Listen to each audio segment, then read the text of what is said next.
I've been involved in activism for about 35 years, and my areas of focus are issues that impact education and social justice. Typically, it involves engaging all of the educational engines in the county, from the school boards to the university to the college and the local schools, to ensure that education excellence is delivered across the county. I think oftentimes the challenge for activists is keeping the main thing the main thing. You can only do a specific body of work within a given time frame. And if that work is to make schools better, stay focused on making schools better. Other issues will come up, but you can't engage every issue.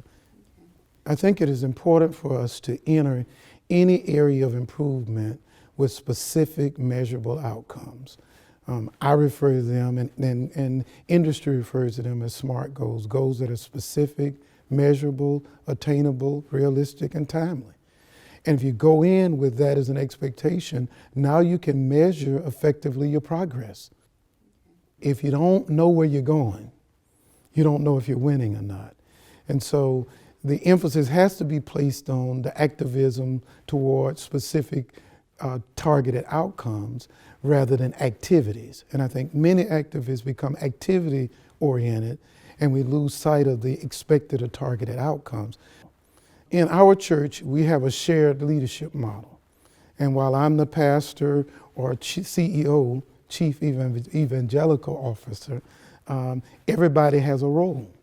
And we make certain that we allow people to fulfill those roles so no single person is trying to do everything. There's an old adage that says anybody that tries to be everything to everybody ends up being nothing to nobody. Yeah, I would urge change agents in our society, because that's what activists are. They're really change agents, people who are trying to make changes that will benefit all people. I would urge them to have some basic principles that they follow. One is keep the main thing the main thing. What is it that you set out to do, and how well are you being focused on what you set out to do? Because there'll be changes, there'll be distractions. So what is it that you set out to do, and are you keeping that in front of you, keeping the main thing the main thing?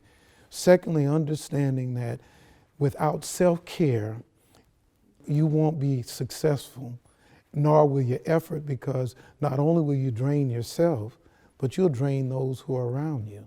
So you have to keep the main thing, and then you have to practice good self-care.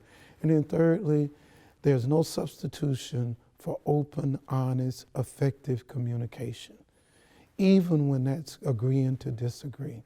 And I think sometimes when we don't keep the main thing, and we don't focus on self-care, we'll find ourselves closing the channels of communication instead of broadening the channels of communication so that we can clearly understand where we are, what are the barriers and challenges, and how do our collective efforts overcome those.